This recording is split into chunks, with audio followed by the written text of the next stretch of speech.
Caríssimos fiéis, o morto que nosso Senhor encontra na cidade de Naim era filho único de uma mãe viúva. E nessas poucas palavras, nós nos deparamos com um abismo de dor. Essa mãe era viúva, não mais tinha esperanças de ter outros filhos.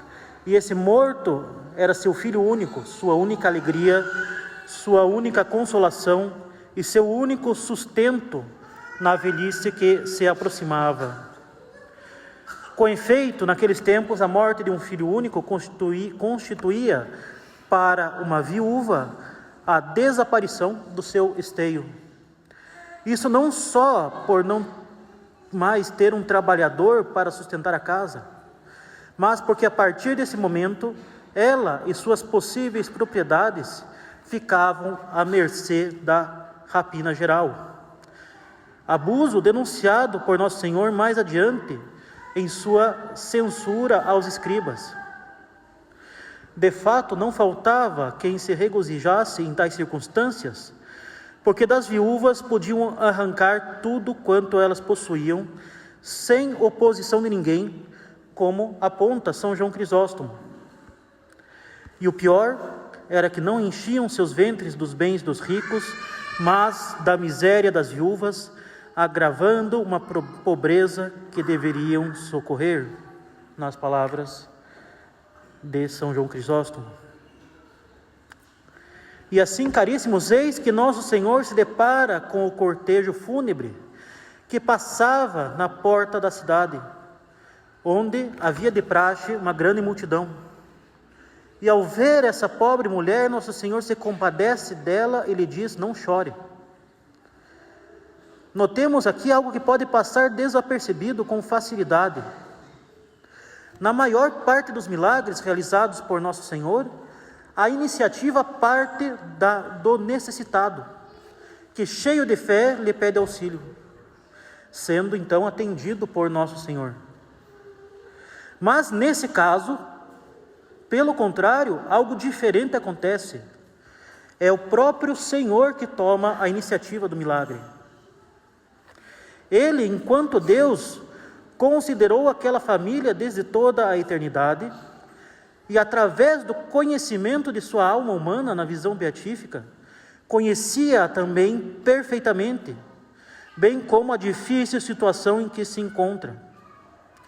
E assim tomou-se Nosso Senhor de dor e compaixão para com a pobre senhora, e dirigindo-se primeiramente a ela, disse-lhe: não chore. Quanto a essas palavras, diz o exegeta Maldonado, devemos crer que Cristo disse essa palavra de consolo de maneira muito diferente do que haviam feito as outras pessoas, pois não há dúvida de que palavras iguais ou semelhantes lhe diriam todos. Quem há que não diga não chore ao que se lamenta? Mas os outros o diriam de um modo humano e com razões humanas. Cristo, pelo contrário, consola de maneira que deixa-lhe entrever de alguma forma a esperança de que seu filho ressuscitaria. De fato, era necessária uma autoridade e uma consolação verdadeiramente divinas para abordar esse cortejo fúnebre e essa desconsolada mãe. E assim falando, caríssimos, Nosso Senhor toca no caixão, para a surpresa daqueles que o carregavam, pois tal toque levava à impureza legal, segundo a lei mosaica. E então Jesus diz: jovem, eu te ordeno, levanta-te. Nosso Senhor vai fazer um milagre que superará em majestade e poder todos os outros que foram antes realizados. Bastaria, é claro, um simples ato da sua vontade divina para fazer a alma do jovem retornar ao corpo. Todavia, para que não houvessem dúvidas que era ele o responsável pela ressurreição, ele dá a ordem de forma expressa: eu te ordeno. Era uma fórmula que nunca havia sido usada por nenhum outro profeta até então. Eu te ordeno. Só Deus, Senhor da vida e da morte, pode pronunciar essas palavras de autoridade sobre a própria vida, e não um outro poder alheio. Ele é o autor de toda a vida, de toda a santidade e de toda a pureza. Ele dá a vida, Ele dá a santidade, Ele dá a pureza. A morte, o pecado e a impureza nada podem contra Ele. E assim, caríssimos, todos ficaram com muito medo e glorificavam a Deus, dizendo: um grande profeta apareceu entre nós e veio visitar o seu povo. Diante de tão grande milagre, a estupefação e o medo tomaram conta de todos. Haviam constatado o poder de Deus em Nosso Senhor, comprovação de uma autêntica missão vinda de Deus. Mas vejamos bem, Nosso Senhor, nesse caso, não recebeu somente o título de profeta, mas o de grande profeta. Pois, como vimos, ele revelou ter poder sobre a vida e a morte. O grande profeta, o profeta prometido por Deus para o tempo da salvação. Lembremos que a função fundamental do profeta não é de prever o futuro, mas sim é ser guia do povo e apontar-lhe o rumo da sua trajetória. Portanto, aqui vemos Nosso Senhor sendo reconhecido pelo povo judeu como o caminho para a salvação. Mas porque esse povo sentiu medo? Foram também dominados pelo medo que ali estavam ao tomar contato com o sobrenatural e concluir que de fato Deus visitara o seu povo. Porque, embora sabendo da existência de Deus pela revelação, muitos viviam submergidos em um ateísmo prático, tendo-o inteiramente ausente de suas preocupações cotidianas. Eram capazes de falar dele, no entanto, moldavam a vida como se ele não existisse.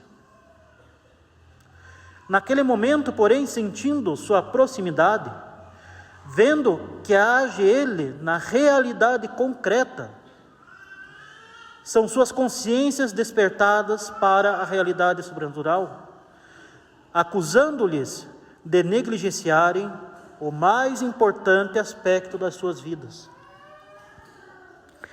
Eles são tomados por um choque de realidade, vendo o quão real e concreto é a eternidade.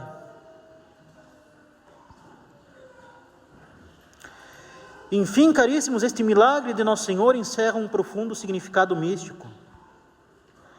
Depois da queda do homem no paraíso, o pecado original foi transmitido a toda a humanidade, que jazia como morta, merecedora da eterna condenação, tendo as portas do céu fechadas diante de si. Mas, como no caso do Evangelho de hoje, Deus, em sua misericórdia, toma a iniciativa e vem ao socorro. Nosso Senhor Jesus Cristo, segunda pessoa da Santíssima Trindade, compadeceu-se dos que permaneciam envoltos nas trevas e na sombra da morte, e pela sua encarnação veio ao encontro dessa pobre humanidade para sofrer a paixão e a morte de cruz, para triunfar na ressurreição e assim ressuscitar o corpo inerte da humanidade pecadora.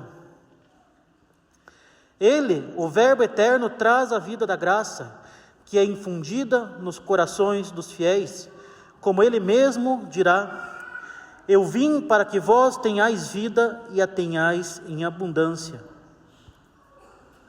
Ao assumir a natureza humana, ao tocá-la, nosso Salvador coloca os homens em uma condição superior à de nossos primeiros pais, pois no paraíso antes do pecado não tinham eles o Salvador, que nos faz filhos de Deus e cordeiros do céu, que nos proporciona abundantes graças atuais, que deixa-se ficar entre nós como alimento, que nos lega o precioso dom dos sacramentos, para manter essa nova vida sobrenatural que por ele nos é dada, ao sermos ressuscitados da morte do pecado pelo batismo. Vida sobrenatural que, sendo participação da própria vida de Deus, que Ele nos dá pela graça, se mantida e aumentada pelos sacramentos, pelas obras meritórias e pelo cumprimento dos mandamentos, introduzirá a nossa suprema bem-aventurança da vida eterna após a nossa morte para esse mundo. Assim, caríssimos, quem crê e cumpre a sua vontade, mesmo morrendo para esta vida simplesmente biológica, será introduzido na vida eterna no reino dos céus, onde não existe mais morte de nenhuma espécie, e passará nos fins dos tempos pela ressurreição definitiva dos mortos, aquela que confessamos ao rezar o credo: creio na ressurreição da carne. Assim, caríssimos, peçamos ao Senhor que nos ajude a ter os olhos bem fixos nas realidades eternas, que nós tenhamos sempre esta consciência clara da parte mais importante da nossa vida, que é justamente a eternidade. Não nos deixemos engolir pelo ateísmo prático da sociedade moderna, a fim de que não se putrefaça com nossa carne corruptível a nossa alma imortal, que foi criada para a bem-aventurança eterna com Deus. Nós vivemos numa sociedade apóstata, em que toda lembrança de Deus não somente é apagada, mas como também é combatida. E além disso, as realidades eternas não são propriamente sensíveis. Nós não vemos Deus, nós não vemos o céu, nós não vemos o inferno, nós não vemos nosso anjo da guarda. No entanto, nada é mais real que isso. Nós temos então esse perigo de que, se a gente enfraquece na nossa vida espiritual, nós corremos o risco de esquecer da eternidade. No entanto, o que nós estamos fazendo aqui é justamente preparar a nossa eternidade pelo cumprimento dos mandamentos, pela busca da graça, fazendo justamente a vontade de Deus. Então não nos esqueçamos desta parte da nossa vida, que não somente é a mais real, como é a mais importante, para que justamente a nossa alma não morra pelo pecado mortal. Louvado seja o nosso Senhor Jesus Cristo. Em nome do Pai, do Filho e do Espírito Santo. Amém.